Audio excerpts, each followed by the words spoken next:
So comic relief, as you can see from the timeline on the screen, the Define, as we call it, which is the discovery workshops, that was luckily enough in February. So it's absolutely fantastic that we were able to do that in person. So we spent a few days on site with the comic relief team, trying to get a broad idea of the process flow charts and what the end-to-end processes look like before we go into implementation mode.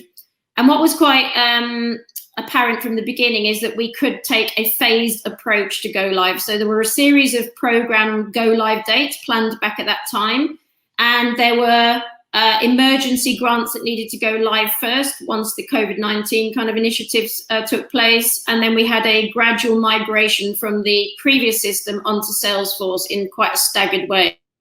One of the key things about this project was that it was a fairly fixed budget. So although we wanted to take an agile approach, which meant that we did not fully design all of the elements up front, they were iterated throughout, and James is going to talk a bit more about that.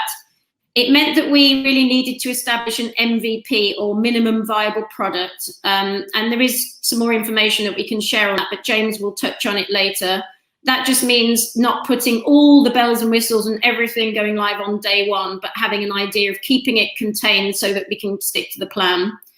And the other thing is that internal system administrators were involved from the start. So James, as he's already said, was one of those key system admins. And that meant that they could take on board training, they could take on board some of the configuration, which meant it was a really good kind of team effort to get things going. So enough of me talking, we want to hear from James.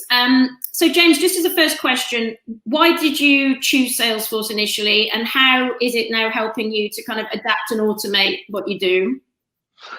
Well, the why question is probably quite easy to answer. Salesforce was identified as our preferred system. What I will say is that the additional value of having Hyphen8, what you brought to the project in regards to sector knowledge and recent experience you had in delivering, a Salesforce system to a similar charity, that was also one of the deciding factors for us. In regards to the how, so I thought for this I'd touch on some of the objectives we identified at the beginning of the whole process when we were doing our scoping. So, and I'm going to list some of the improvements that we've already implemented and some others that are also on the roadmap to be implemented that weren't part of our initial MVP. So number one was to streamline the data journey through the grant management process. We needed to ensure that data exists in the system in a query-friendly state, that it's accessible to the right stakeholders at the right times. So in some cases, this was not happening. So some examples of this are that we had long processes that happened outside of the system. In many cases, when we had a variation of our application journey, or because we have different funding models, that a lot of it happened outside of the system. Many of the reporting documents provided to us by our grantees throughout the lifetime of the grant were also submitted to us offline, or at best in a Word format. So adapting these, or at least a large percentage of them, so that they now exist in Salesforce, that's a big win for us because it's going to allow us to review, analyze, and share that data much more effectively in future. Then another example was the ability to add extra controls throughout the process. Those workflows, validations that in our previous system just weren't available to us to make quick changes on the go. So we didn't have to, we don't now have to rely on either Salesforce or yourself to make those changes for us, which is fantastic. Objective number two was to reduce the admin burden that was being picked up by our internal users throughout the application journey. Basically, our grant managers had a lot of clicks when they wanted to get from A to B, just because of the amount of records that they were processing. We could have easily hundreds of applications per call. And in many cases, each application record would have to be updated individually. So we can now carry out mass updates, either by using the data loader tool or the list view functionality for smaller number of updates. Also, the visibility of application data is improved for the user. That's easily amended now, either by me through the page layouts, or the users themselves can go in and use different split screen functionality, the system prompts, so that will help them guide them through the process and make that journey much simpler and faster for them. And there's also a lot of flexibility to cater to different ways of how they interact with the system, which is fantastic, so that they can choose their favored way of viewing data and processing it.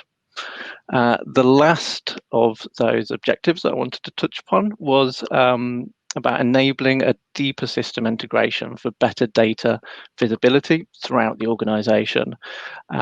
We've always struggled with lots of systems that didn't communicate well with each other. So that's a major improvement that we're now going to see with the implementation of Salesforce. Easy to use APIs.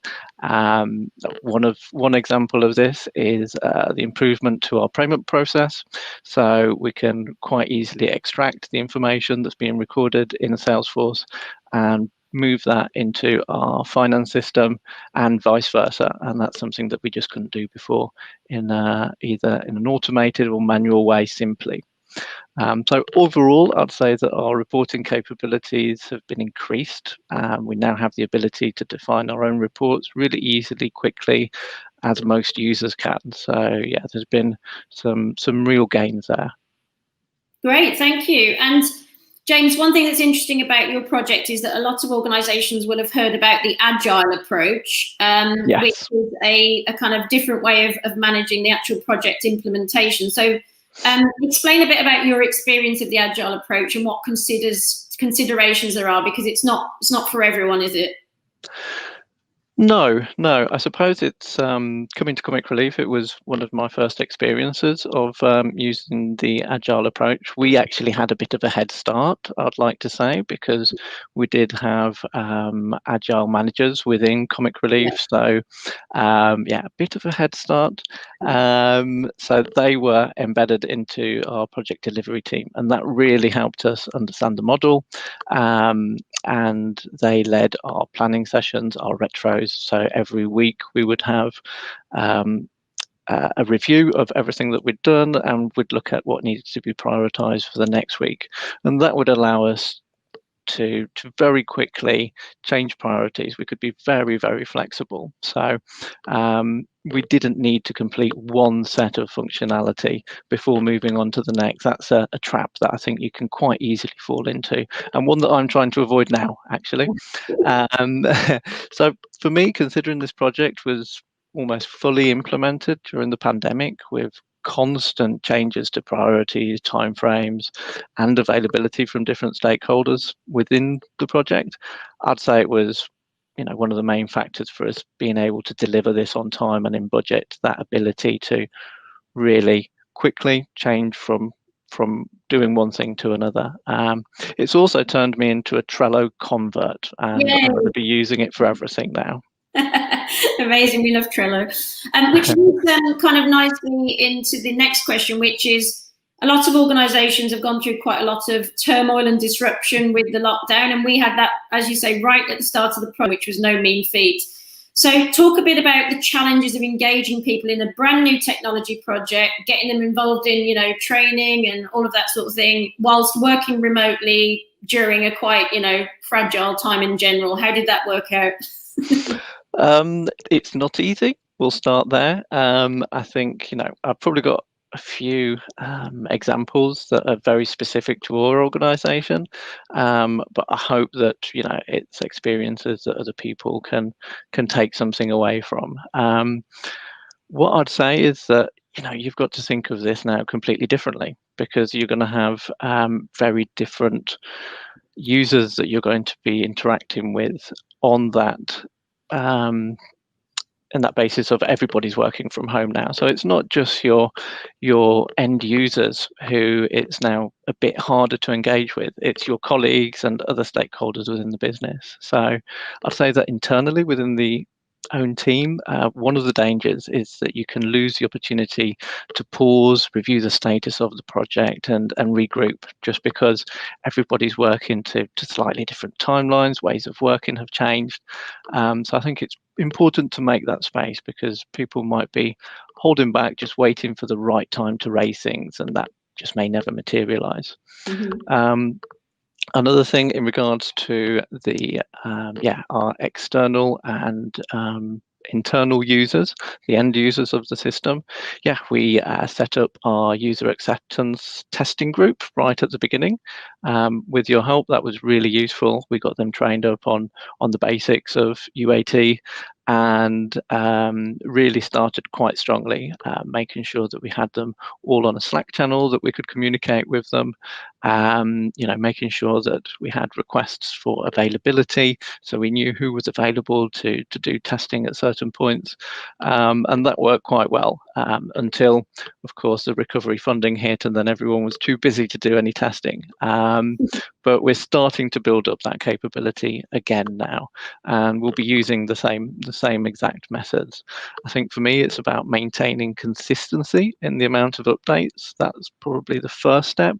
You don't want to bombard them, and at the same time, you don't want them to forget all about it. So trying to make time for that to happen is quite important. I think users are adapting quite quickly to new ways of learning at the moment. Everybody is having to. No one had heard of Zoom until now, and it's part of the everyday language now. So internally, as a training team, which I consider we also are, I think it's very important for us to provide effective guidance for users to be able to access the system comfortably, and we also need to give them a bit of space and time for them to have that one-on-one discussion with you. So although I'm don't have a huge amount of time, always make sure that there's some drop-in sessions on a weekly basis, which anyone can attend and ask any burning questions that they may have. And even if you have a very small amount of availability, that can work wonders, just in giving people that confidence that there's somebody there to answer their questions. Lastly, I'd say video. Video is the way to go. I think that it caters for every kind of learning style, almost. People can come back and rewatch if they need to. And I'd say if you are going for video, obviously there's the need to build up that capability internally within the organization. But once you've done it, you'll see the benefits. And I'd say keep it short, because with Salesforce, we're in phase 2, and the system is always changing. So explaining a whole process on a video might not be worth your while, just because it might change the next week. So yeah, those would be my top tips. And obviously, be kind to everyone, because everyone's working under very difficult circumstances nowadays. That's the thing. I think that's a really top tip, James, is just recognising the actual human side of it, because there's a lot going on. And I think one of the great things about this project was the fact that you and your colleagues were so involved from the beginning. So you could act as internal ambassadors and helpers, and you talk about it in the context of your processes, like external partners just can never do. So it was fantastic. So pleased that you could join us, James, and we'll see you later in the Q&A panel. Thank you very much.